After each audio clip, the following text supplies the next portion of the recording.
Welcome to Advanced Nurses. We connect with nurses who inspire other nurses by sharing their experiences. And so we're able to bring that information to you.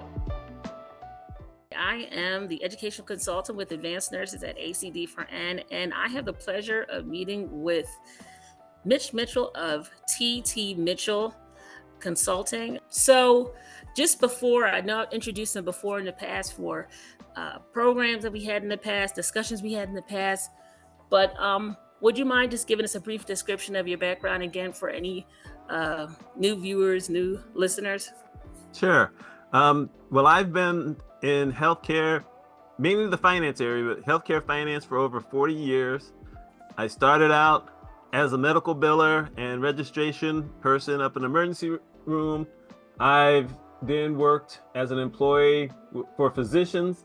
I was a regional manager, 5 different outside offices. A couple of times I've been the director of patient accounting at 2 different hospitals. And another place, I consulted there doing various projects for about 2.5 years. It was a community health center. So I've done that. And then in 2001, I almost said 2021, but in 2001, I became an independent consultant, finance consultant. So I traveled around the state. I live in New York State and in different parts of the country, helping to get those places financially better, working financially better. And I've seen a lot. Well, thank you, because today we are going to talk about the things we have seen.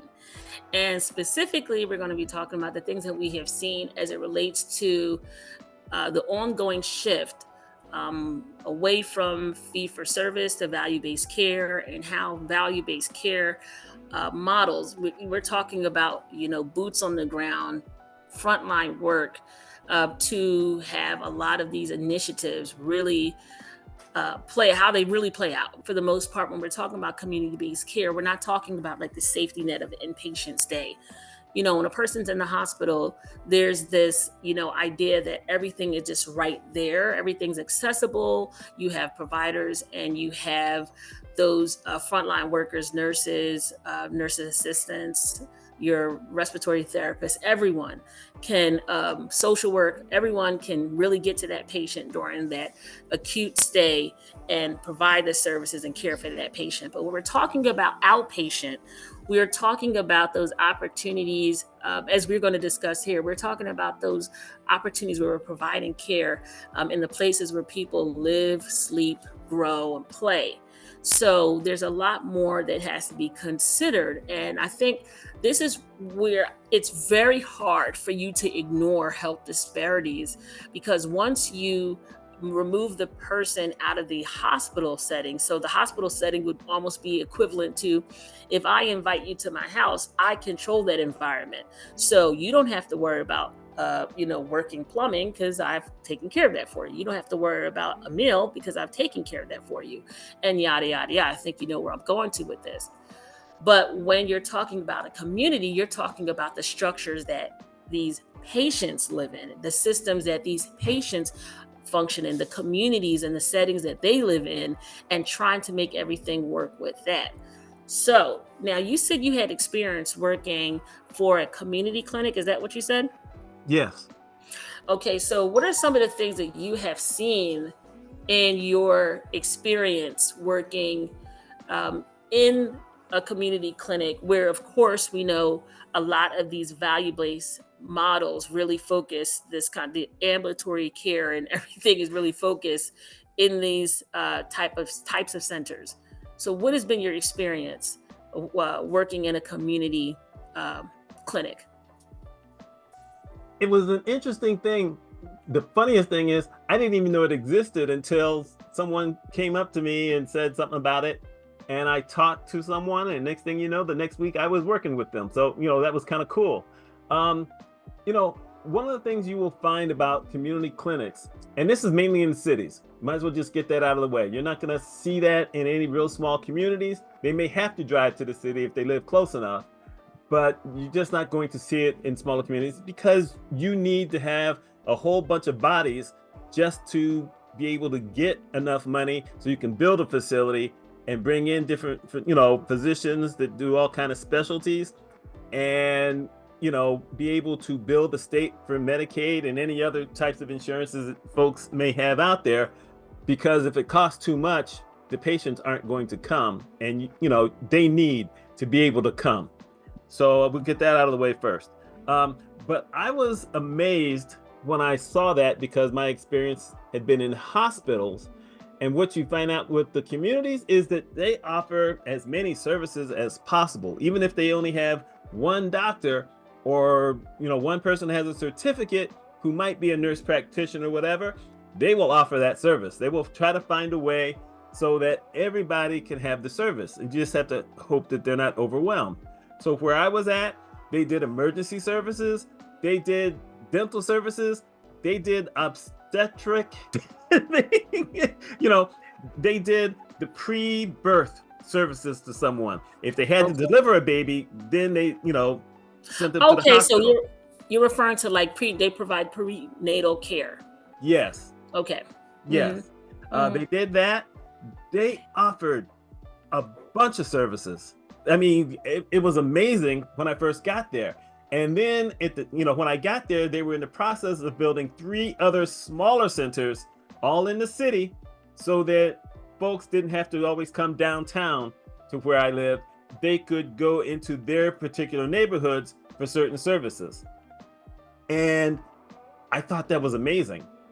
And it back then, if someone had Medicaid, you had to ask them, this was a New York State thing, you had to ask them if they had $3 to pay for services. If they had the $3, they pulled it out. If they didn't, they said no, and say, okay. But you at least had to ask the question. And that was a way to make sure that those folks would still get their coverage. You didn't ask them until after the services were done, but I'm sure word got out really quick. Hey, just tell them you don't have the money and you do it. But it was amazing. And here's one of those weird things that you learn right off the bat, is the fact that folks who may not have money don't all necessarily live right in the middle of that community. So you have folks who are in the city who, basically could walk there or take the bus there. But then you have some folks out in the suburbs who may have lost a job and whatever, and they find out that there's these places in the city that offer these services for, low or no cost, and they get to come down. So I think that those are imperative types of services that everyone could have. Like I said, they had some psychiatric services, and it was dependent upon how severe their psychiatric service might be. If they just needed to, basically talk to someone about certain things, that worked out well. If you had someone who was schizophrenic and possibly dangerous, no, the health centers were not going to be able to take care of those patients. But they had contracts with folks who could take those patients on.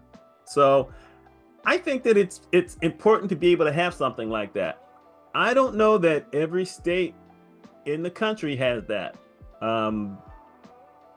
But I think that at least in the states that you and I are in, we've got a lot of that kind of thing covered. Yeah, and I've worked in many of those settings, because primarily I've worked in community-based care and in the capacity as a case manager. So for me, I've been that person to implement a lot of those strategies as far as providing that community-based care and coordinating services to ensure that I was addressing, the needs of these individuals who I would say have a complex, complex needs, because of the fact that we're talking about addressing both their medical issues, but also addressing a lot of the social supports that they also need. Okay, so now we have these accessible services for these individuals. Are we now ensuring that these members are able to attend the appointments? And what other strategies do we need to have in place to ensure that they're actually able to attend these appointments?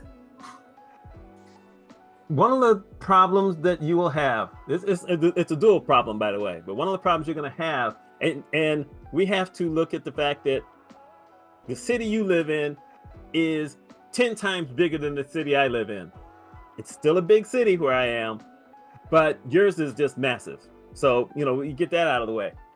For us here, obviously the problem that we have is that we have different areas of the city that you'll say, I don't want to necessarily say upscale, but they're better than a lot of the communities right in the city. And then go a little further, and now you've got a lot more smaller communities that don't have any access to almost any kind of health services where they live. So they have to be able to have transportation to get them to the city or to a place like where I live, because we have dental services here and we have, some other things. Not all of them will accept, Medicaid or anything like that, but some of them do. So they still have to end up leaving their community. If they need services that the bigger community service, facilities offer, then they have to get there. Transportation is a big deal. But the second part is knowing that those things exist in the city. And that's one that a lot of folks didn't know. I mean, like I said, I didn't know in 1993 that there was such a thing in the city. I didn't need it, but I was stunned to find out that it was there. It turned out it had always been there. I'd driven by it tons of times. It's a big building, but I never paid attention to it. So it's part of it is getting the word out, and part of it is to see the kind of transportation you can get. You're not going to probably be able to get a lot of those folks to get a cab to come into the city. They may be able to pay for buses if they're in the right parts of, outside of the community. But some of those folks are going to need a ride to get there. Unfortunately, you really just can't take care of everybody like that. Where you are, it's possible because y'all do have, I think you have a subway system. I know you have a bus system of some kind. Oh, we do. We have a Okay. lot of, we have I would probably say a well organized, coordinated transportation system. I think the issue, and I think you make an excellent point about like actually getting to these spaces, because what I found is some individuals, depending on what, like I'll speak very specifically, like I have an uncle who has had, like he's experiencing like generalized arthritis. And so it's all over his body. And for the most part, he's always driven back and forth to like little gigs that he still does, whatever. Like I said, he's 80 something, but he's always been able to drive to his little gigs. And he has not been able to do so. And now it's like, okay, I need to go to the doctors. Now he's really focused on his health because he just really doesn't have much of a choice because of the pain of the arthritis. Of course, it's warmer now, so it's a lot less pain, less discomfort. It's a lot easier for him to, his joints are a little looser. But when he does have to go to his doctor's appointments, it takes him a long time to walk there. And we're talking about maybe about 1, 2, 3 blocks that he has. Well, there are probably about 4 blocks that he has to walk. If you think about that, just like 4 blocks, you could probably do it without even thinking twice about it. But for him, he'll take sometimes so long to walk that you almost like think that he's lost. Because if you're just waiting for him to get home or just waiting for him to arrive to the clinic, you're calling the clinic like, did he get there? Did he get there? And that's how long it's taking him. So someone like that probably wouldn't be eligible maybe for transportation, but they need it. Yeah, especially in the winter months where it's like on top of cold, you may have like these icy areas and things like that. So when we're talking about, again, like the nuances, and this is what we're talking about today, myself and Mitch, we're really talking about like these areas around community-based care that sometimes we may forget. We have to think about as healthcare professionals, but how they really play out just for those individuals who need the services. But please Can you tell me what has your experience been around, I guess, from a business side, like how does social services get addressed? Well, it's an interesting way you asked that question. So let me think about how I can respond to that. Obviously, there are going to be certain services that are not going to be able to perform in those instances. For instance, you're not going to be able to do any surgeries. You just can't. The overhead is way expensive. You're never going to be able to do that anywhere except in a hospital. And hospitals are going to get a different rate across the board so that they can cover as many people as possible. But you can offer other services. Like I mentioned, dental care is one of those services that a lot of the smaller community facilities can offer. And you make your contracts based on, okay, this is how much it usually costs. And, we're in healthcare. So we know that a lot of medical professionals charge way more money so that their profit margin is larger. You don't want to beat anyone up because they want to make a lot of money. But if you can find a way to get some of those folks to say, you're still going to make pretty good money. You may not make the money that someone working in an exclusive place is making, but you're still going to be ahead of the game. Can we, do something like that? Can you come in and work with maybe 10 to 15 patients a day doing those kinds of things? That's when you bring in the other staff, like the folks who are going to clean the teeth and the folks who are going to do the x-rays. You can bring some of those folks in. Maybe you set something up where the folks who are going to get training for that, well, they need to get some kind of experience. So maybe these are the kinds of community centers that say, yes, we will take those folks and let them come down, and then they can practice, I don't want to say practice, but you know what I mean. They're doing their training in those community centers. Maybe they're not getting paid for it, but they're getting experience, and you need some of that so that you can move forward. I think that there's always those kinds of opportunities. You have to obviously be making enough money so you can cover the expense of all the supplies that you need. But maybe that's a deal that you can make with someone else, where maybe the community center says, we can pay for some of those things because we use some of that here. So we can just get more and then, pass some of that on to you. We'll cover that to cover the community. And then you put that in as a bid to social services saying, this is what we're looking to do. I think that in most of the states, I'm going to say that, I don't know if it's true, but my thought is that most of the states are going to look to offer services to their constituents. That's the term I'm going to use right now. So if you can say, yes, we can get you some services here and there, yes, it may cost a little bit of money, but it's not overwhelming.